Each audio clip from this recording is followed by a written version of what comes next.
before we get into battle rap, let's talk really quick about Bam. Shout out to Bam Adebayo, put up 83 points a couple of nights ago against the Washington Wizards. If you had League Pass, you got a chance to tune in and watch a little bit of history. I didn't get the chance to see at Kobe's 81. But your reaction to Bam, becoming the second highest scorer in a single game in NBA history. Yeah, my reaction is definitely mixed. There's mixed feelings there because of how 31 in the first quarter was so crazy to me, right? A genuine this dude is going off. Like a feat that is like, it doesn't matter what team you're playing. It's the first quarter. You're playing another NBA team. You're at 31. You feel me? Mm-hmm. 43 at the half is still, oh, snap. He might be on pace, even though, 12 down in the second quarter or whatever. As the game goes and you start to realize that now it's a thing, right? Now it's a thing. Mm-hmm. And he's being fed the ball. He's being, like we're going for this thing. There's an excitement as well. Once you get to the fourth quarter and you're up by what you're up, and you see how the team is playing to force this record or to force him breaking this record on both ends of the ball, from the Wizards, sending triple teams, and the Heat missing free throws on purpose and intentionally fouling to get people at the line to stuff the stats and stuff like that. It became more so like, damn, really? You know what I mean? Like that's like, I get it. I get it. Hey, he can possibly break a record that hasn't been, it's been 20 years. I don't know how long it's been since that game or whatever, but like a long time. It's been a long time since Kobe put all them points on Jalen Rose. And but don't do I'm just Rose thinking like that. Yeah. And I'm just thinking like I wasn't watching it live. So once I go back and I start seeing the fouling and the missed free throws and him chucking up threes with three people, and I'm like, yeah, this just ain't it to me. Is 83 points in the game incredible? Absolutely. Is it as impressive to me as the Embiid in three quarters, or the Booker, or the 50-point triple doubles of it's just not because that last 5 minutes, that wasn't basketball. That wasn't basketball. It wasn't NBA. It wasn't any kind of basketball. Like there was it didn't happen in the feel of the game. And once again, he's in the game up 30, 40 points, and they're intentionally fouling and trying to do things to just get him a record. And that's just I'm not saying there's an asterisk beside it because he scored 83 in a game, but I'm just saying it's just not. It wasn't the 83 wasn't as impressive to me as like Booker's 70. I honestly don't care about any of that. I don't care about any of that. Like, it doesn't bother me at all. I think Washington, to me, made it worse than what it had to be. I think if Bam was exhausted, right? I don't think he came out in the second half, or if he did, it might have been some part in the third quarter, but he played the entire fourth quarter. And if they just would have maybe tried to run a double team at him here and there, they were being over aggressive, which then allowed him to seek out contact, get fouled, and get to the free throw line. I think if they just would have played him like, okay, you're hot, but oh my God, we can't know. Like, it's almost like 21, right? When you get to 19 and 21, all of a sudden now, if it's 8 of y'all playing, first of all, why do we never start playing fours at that point? But beyond that, you have 4 and 5 people who are running at you, trying to keep you from getting that final shot. I think Washington exacerbated it. Yes, Miami helped with the fouling, with the missed free throw shots, missed free throws or whatever. Yeah, that's just not natural. Like, it's the opposite of natural. It's not even like. But it happens, right? So, and I've seen people. No, it doesn't. Where does yes. David Robinson, when he wanted to win the scoring title at the end of, I forget, like the 94-95 season, he scored 71 points where they were feeding him the ball. As a matter of fact, I saw a guy who posted a clip of a story of They were playing the Clippers, and Donald Sterling went in at halftime. This is Dominique Wilkins, as a matter of fact. Dominique Wilkins went in and said, Donald Sterling came in at halftime and said, hey, guys, we're sitting our best players because I want to see David Robinson get this scoring title because I don't want Shaq to get it. So, I mean, right. Okay, but you prove my point, though. It happens, but you had to go 30 years ago. Kobe, when he put up 60 in his final game, Kobe was chucking the ball. Now, he wasn't being triple teamed. Right. He scored 60 on 50 shots. Like, the game plan was this guy. That's what I'm saying. I'm not mad at shooting the ball. I'm mad. Like I said, that's basketball. A ball hog, a shooter guard, somebody going for a score. Shoot the ball. What's not basketball is fouling and missing free throws on purpose to get the ball back to get your guy. Like, that's not basketball. That's the opposite of basketball. I wasn't in love with that, but I was also entertained by it at the same time. Like, it was all entertaining to see him chase, because again, when are you ever going to be as hot as he was through three quarters? He had like 62, I think, through three. Okay, like, but here's the thing. Those other guys could have had more points if they played like that. Like the Bookers, the Embiid sits. Like if they're winning, they're up. They're not playing that role. But now they will. Now they will. And that's what I'm saying. It's not.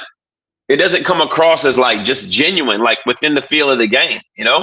Like at that point, if you triple teaming me, there ain't no reason in the world for the last 6 minutes why I didn't come up with a 70-point triple double. Guess what? I would have had 10 assists. If you got 3 people on me, I can find somebody to get a basket. But I think it also depends on what's happening in the game too, right? So I'm looking at 50-point scores, at least 50 points this season. So I got 1, 2, 3, 4, 5, 6, 7, 8, 9, 10, 11, 12, 13 this season. 50-point scores. Maybe if they keep chucking it up, maybe they get to 60 and they see what's possible. Also, I think I wasn't speaking about this season. I'm just speaking on the ones that we've in the past decade or whatever. Right. But I'm just saying, like, how many of those 50-point scores in that particular game, the circumstances led to, because Bam obviously was out of his mind, right? Like, this was the hottest of the hot shooting. Was he? Bro, I don't know. In the first quarter, yeah. I think the first 3. I think the fourth quarter is when he really started to kind of like go, okay, let's go for it. Right? I think the first 3 quarters, you could say, had he stopped after 3, right? Had he said, okay, I'm at 62 points. We're up at that. Let me see if I can find out what the score was after 3. Because I feel like after 3, the game was already out of hand. Right? It was, but it wasn't. Because here's my thing. You got to be up by more than 25 points for it to be out of hand in the NBA. Like no matter what, like anybody in the NBA can go on a 10-0 scoring run in a minute. Like it just how fast they shoot the ball, the shot clocks and everything like that. Maybe the Wizards can't, but like if I'm up 25 going into the fourth, my starters are still in until about 8 minutes to go in the fourth. So they were up 16 after 3. Yeah, so that's still a game. I'm not mad at him playing in the fourth quarter. But once you're up 30 points with half of the fourth quarter to go, you know what I mean? Or that's when I'm just like, yeah. Now I got to rewatch this fourth quarter because what were the Wizards on? Because that score, the final margin of victory here is 21 points. So it's not like it was a 40-point blowout. It felt like it was a bigger lead than it was, and maybe the Wizards made a bunch of buckets in garbage time while they were, doing their thing. But I don't know. I was entertained by it. I didn't mind it. Obviously, the Kobe fans went bonkers online. If I hear the word unethical hoops again, it'll be too soon. Like I said, I personally did not care. I thought it was to watch history being made, regardless of whether the history happened in the flow of the game or in the attempt to chase something. It didn't bother me. And if someone does, let's say Anthony Edwards, after 3 quarters, if he's at 65 points and he goes, I'm only 18 points away. If he chooses to go for it, I'm all for it again too. Continue. I want to see somebody get to 100. Mm-hmm. Like, I want to see someone get to 100. And And hopefully it'll happen in the pursuit of a close game that would then make it even more epic. But if they're up 15 with 5 minutes to go and, Anthony Edwards is pulling up from 28 feet away and chucking a three, go for it. Because how many opportunities will you have to score that many points in a game? These guys are all very talented and can score like that in lower leagues and lower levels. I just don't know how often you'll be in that position to say I got 70, I got 75. A lot of like I talked about, we got 13 players who have hit 50 points in a season. Not that that's easy to do, but you can get to 50. 50 is attainable. Anything beyond 50, it's going to require a lot of hot shooting and luck on your side. Anything else you want to say about Bam before we jump in the battle? No, I was just looking to see. I was looking to see what he ended up doing in those last 2 minutes. Those last 2 minutes, he didn't score a basket after I want to say somebody said after the 8-minute mark. Everything else was free throws. So in the fourth quarter, he might have made 1 or 2 buckets. Everything else was at the free throw line, which again, I blame the Wizards for. The Wizards were being super aggressive and trying to make sure he didn't get the record. And to me, that led to them fouling and putting him at the foul line. All they had to do to me was just play him straight up, run doubles at him, and just try to stop him. Now, the Wizards are one of the worst, if not the worst, defensive team in the league. They're 29th to 30th in terms of defensive efficiency. But, you just gotta be better. You can't let him go for 60 and 3 if you don't want him to get to 83. Yeah, facts. All right. No, we good. We can go battle rap for a few. All right. So let's jump into battle rap. Dang, I can't do that. I saw something, speaking of battle rap, I saw something from Reddit about Diz will never learn. And it was an IG caption. I tried to click on it, but I can't see it. Anyway, World Domination 9. Yes. From King of the Dot went down this past weekend. 2-day weekend. First was acapella battles, and then second night was on Beat, their beatdown platform, which I believe was the second installment from the brand. To me, really dope weekend of battles. Not really too many bad battles. Maybe to say some were a little bit too, one in particular, a little bit too lengthy, but the majority of the battles were really good. So your thoughts on what went down this weekend? Yeah, man, I thought it was a great weekend. I'm not a rookie to 2-day King of the Dot events. This is probably my 5th or 6th one that I've been to where, it's been a 2-day weekend. You got day 1, you got day 2, where I'm battling on one of those days, whether it's Town Business, World Domination, Blackout, or just any of them really. And I thought it was just a really good weekend. I thought day 1 was good. I thought it was good. I don't think you got that classic battle. I don't think you got that battle of the year battle from day 1, but you got entertaining battles, that guys came, put on great back and forths. And then, unfortunately in the middle or towards the end of it, you have the battle that's, what kind of maybe could have taken day 1 from great to good, if that battle is a competitive battle with, normal round lengths or even a little bit longer than normal round lengths, then you're looking at hey, we're 6 for 6 on day 1. This is a really good day. The crowd's maybe not as bad for Shoddy and Rock, so you get a better reception for that. But hindsight's 2020, and the round lengths were 2020 and 25. But I think that Disaster Charron battle just kind of took day 1 from great to good. Now, then you go to day 2, and day 2 was so much more about the feel, the vibe, the camaraderie, the company morale, the battle rappers having fun. It was all about the feel.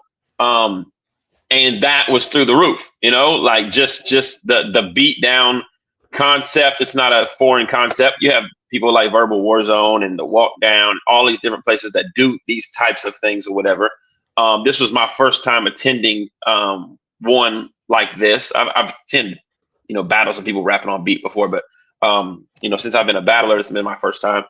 And yeah, it was just really just kind of like a big family reunion get together where, some guys grab the mic and go back and forth. And it was lighthearted. It was fun. It was creative. Guys like Frack and Mad Flex and Real Deal and Cortez and stuff. They got to show, that they're really talented. Arcane as well. Lopeshi, Rohizi, all these people, like, they put on a good show. Females did a great job. And I just thought it was like a lot of less pressure and a lot more fun. And I thought that day 2 was like more of a great day, for like battle rappers and battle rap. Now, will it translate when it goes to watching them on YouTube and what we talk about in the culture and who's stock and who's status and all that? No, not necessarily. But as far as like the feel of being in the venue and the feel of seeing battle rappers have fun, like, it was probably one of the best days of battle rap in a few years. For sure. I'm curious to see how it translates online once it drops on YouTube. I'm hoping that, I know you and Organic were having a conversation. He talked about how this might be the introduction for people who maybe not into the acapella side of things. Like, this could serve as an introduction into battle rap culture as a whole. I got that same feeling. I felt the same about The Nicest. I feel like The Nicest is one of those things where if you want to introduce somebody and say, okay, listen, it gets a lot more rough than this, but if you just want to introduction to the format, what it might look like, what it might feel like, this is a nice introduction and walk into. Yeah. Let me ask you a question. Yeah. Because here, like, now you've been, traveling with me at least once or twice a year for some odd time. This was your first King of the Dot event, right? For sure. This was your first time in Toronto, right? Or first time? Okay. First time in Toronto. Yeah. So now, I mean, you've been to Smack Volumes. You've been to Summer Madness in London. You've been to World Dom in Toronto. You've been to Riot events in Atlanta. You've been to RBE events, right, in Atlanta. Yeah. I don't necessarily want you to compare or whatever, but I was just say, like, what were some standout things about, like, King of the Dot, how they operate, the feel, the look, the everything of the weekend, like, that you could speak to from just somebody like, this is my first King of the Dot event. So let me say first and foremost that I've always heard the stereotype about Canadians being, like, super nice, super friendly. I feel like they exceeded the stereotype, right? In a positive way. Everyone was super nice, super friendly. The crowd was there for the raps, right? So, like, you didn't have to tell them to quiet down a whole bunch. When it was time to rap, it was time to listen. So they were attentive crowd. They reacted. I mean, even with how long Diz and Charron was, the crowd was tired, but I still feel like they gave what they could to Rock and to Shotty. Like, I felt like they gave them their energy. I think for the on beat, I didn't. So obviously there were names, right? You got Arsenal, you got Real Deal, you got Cortez. If you Rohizi, while he is newer to the scene, I know who Rohizi is, right? You got people from London or from the UK, Renaya, I forget Candy, right? You have those people. I forget about the other Ren DMC. So I wasn't expecting the on beat to be as packed as it was. Mm-hmm. And so I think you see people who just really love the raps. Like, they're so much of battle rap gets a bad rap because of all the drama, the messiness, the pettiness, the toxicity of it. But you saw people who simply loved it for what it was. Right. And I think you saw it, like you said, you saw it in that on beat setup where people are there just enjoying their time. Right. You got Lopeshi took on Rohizi, right? Mm-hmm. Right. And so you see kind of like the fun feel of, like, Rohizi's doing his thing, like, he's putting up his numbers. And then Lopeshi, it wasn't a great performance, right? Like, he struggled a little bit with the pacing and the timing of keeping up with the beat as the beat got longer. But then he would say something funny, and it's just like, hey, this is my son. Like, celebrate my son. And the crowd's like, yeah, that's what's up. That's what's up. They have the dance hall competition, which, again, I have absolutely no idea what's happening, what he's saying. But like, you know, for the people who could, the one cat, when he kind of started to get going on the beat and people are vibing to it. And I think, to me, I really enjoyed the experience. I would like to go again. It doesn't have to be a World Dom or Gully versus Gannick or something. Like, it could be another beatdown. Like, I would like to go, just if that's all you're doing, I would like to go visit and pull up for one of those events. But yeah, man, the thing that I tell people who have not been to a battle rap event live is the people are super nice, right? You run into some jerks, you run into some, but they are few and far between, and it's very rare to see it happen in an event. Most people are there just want to have a good time. And when you are an American who's visiting, right, there's always an interest there. One of the security guards, you know, they're patting me down, making sure I don't have any weapons on me. I don't got the 9 tucked. And she's like, "Where are you from?" And I'm like, "I'm from Kansas City." I can tell by the accent. And I'm like, "What accent?" You know, you know, but nah, man, like, I don't necessarily want to rank them, but I really enjoyed my time in Toronto, man. Like I said, going to the event. And like I said, I would love to go back again. It doesn't necessarily have to be, you know, you versus Jazz or you versus Shotty. It helps, but you know what I'm saying? But nah, like, I would love to go back to Toronto again. I loved it. Dope. Hold on one second. Let me see. My mom. Shout out to my mom in the comments. Moving to Toronto. It's a nice city. It's just cold. It's just cold. Now listen, I was definitely concerned because it was showing snow. It snowed a lot in the lead up to us getting up there. And that's the part I don't want to. All that snow, yeah. I'll be there in the summertime. They say I actually will be there in May for my anniversary with my wife. But I've heard that in the spring and summer, it is an amazing place to be. So yes. Man, I'm probably gonna stop there just because I want to have this conversation around you and Jazz, and not necessarily yes, talk about your third round. If you want to go check out, you know, you talk about the 3 Letterman battle, or your battle with 3 Letterman with Jazz, and you were talking about the angle in the third about she does nothing for female battle rap, and that sparked a conversation online, a back and forth about whether the angle was legit, whether it was true, whether it really applied to her. But to me, I want to pause because I want to come back and have a conversation more in depth about not just Jazz, but just battle rap in general.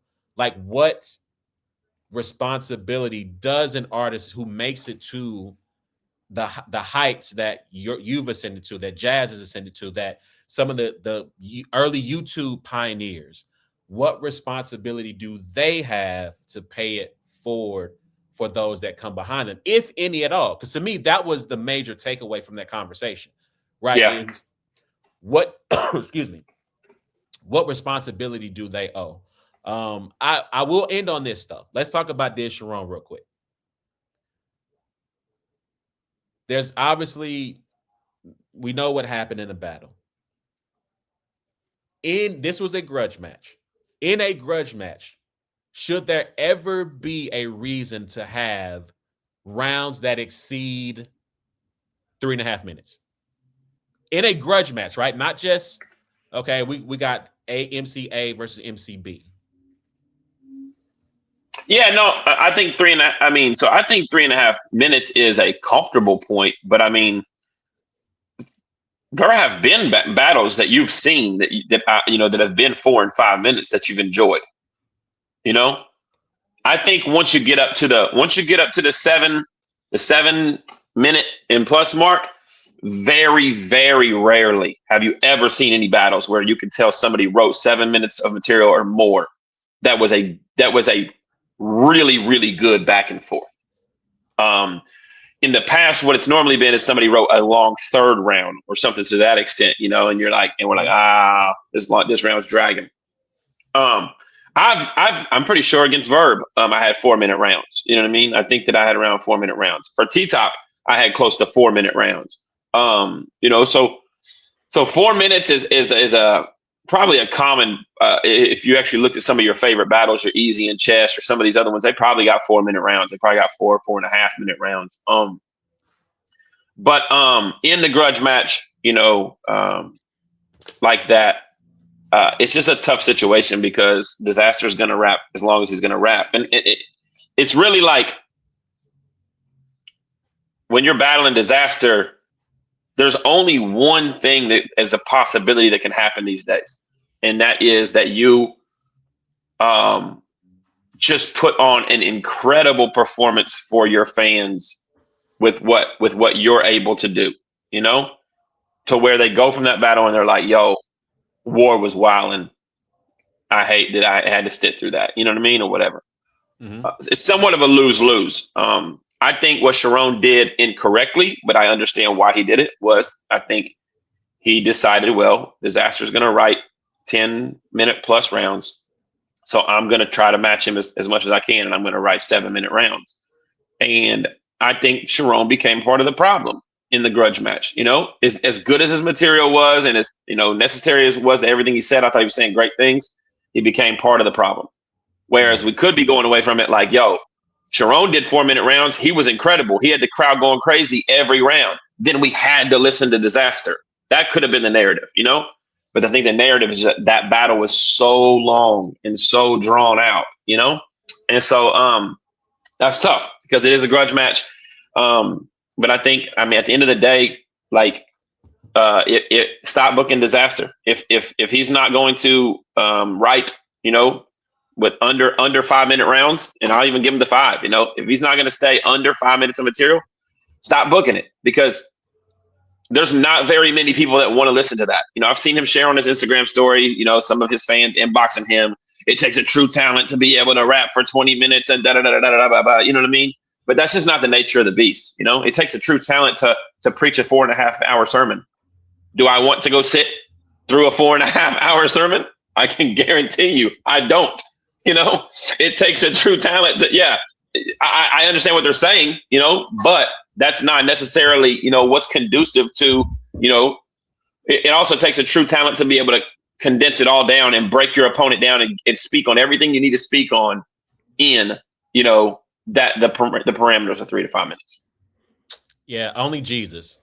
If he preaching for 4.5 hours, okay, I'm with it. Anybody else, I got to go, my guy. Sorry. Love you. I can less on YouTube. Jesus gonna call me out for sleeping. I'm telling you that much. He gonna be like, yo, straight up. I'm gonna hold on as long as I can, but yo, I'm gonna look at him like, you knew this, you knew me, but you knew the posture of my heart before you started preaching this long. Know your audience. Oh man, that's hilarious.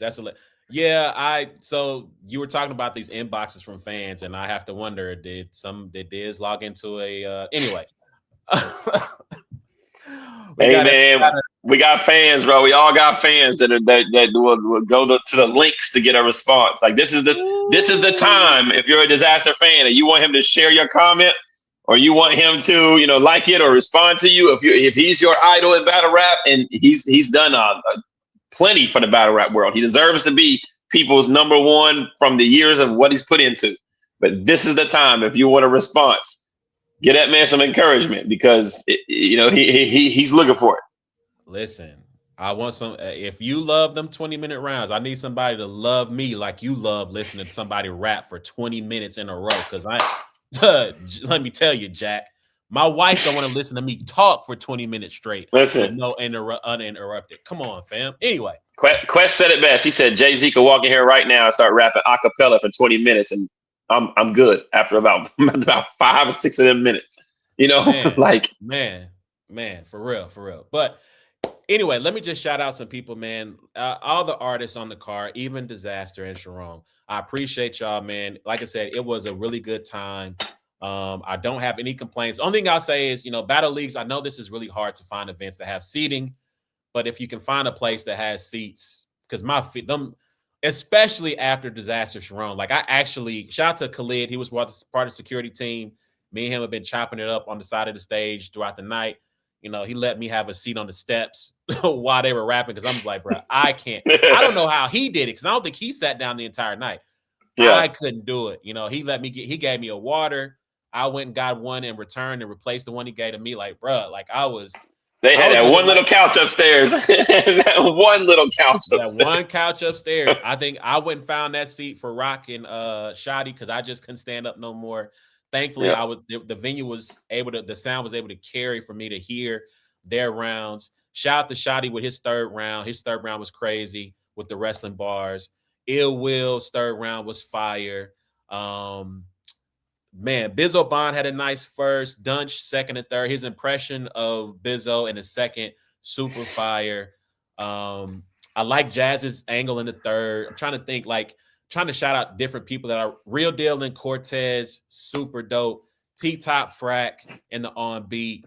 I brought up Roheezy. Roheezy did his number. Shout out to the dance hall guys. One day I'll learn patois and be able to keep up with what y'all are saying. Yeah. I felt the way about Shotty being able, Shotty up there, book, book, book, book. He's rocking with everything, and I have no idea what is being said. I know. I wanted to say some of the stuff they were saying, but I'm like, I don't know if these are bad words and whatever this is. So I can't even Bomba clot. Yeah. Yo, it was so. Let me just say this last thing we get out of here. It was so crazy when they announced the dance hall. Now, obviously, Toronto has a huge Caribbean Jamaican population in the city. I swear I didn't hear anybody. They said dance hall. All of a sudden, the accents came out of nowhere. Shout out to the two dudes who was behind me who wasn't feeling the guy in the whole army fatigue outsuit. All they kept saying, but you don't got it, my youth. You don't got it, my youth. No, my youth. They were not feeling homie. That's too funny. Yeah, man. Shout out to the whole city. Shout out to Organic, Gully, everybody on the staff and the team. I appreciate the good time. I appreciate the good raps. And that's it, man. We're gonna get out of here because it's our time. We're gonna try to get together again next week to talk more about battle rap, especially the state of battle rap. Maybe Cannon will be with us. Cannon will be with us next week. So if you got anything you want to, we can come up with some different topics to chop it up. Yeah. If you got any, him. He's a comic book action figure. He hip hop head like Hitman. So if we can throw some categories out there, that'll be dope. Yeah, absolutely. So. Please remember, you can check out every episode of It's a Black and White Thing by going to the podcast app of your choice, wherever you get the good podcasts. Give us 5 stars there. You can also find us on YouTube by searching Brains and Bars. Hit the subscribe button, hit the notification bell, hit the like button, tell a friend to tell a friend. It's them boys again. Talk to us, we talk back. And until next time, it's been a Black and White Thing, man. Also, you can check us out on Instagram, TikTok, YouTube, Facebook, Instagram, TikTok, Twitter, Facebook, searching Brains and Bars. And we'll holler at y'all next week. Y'all be easy. Peace.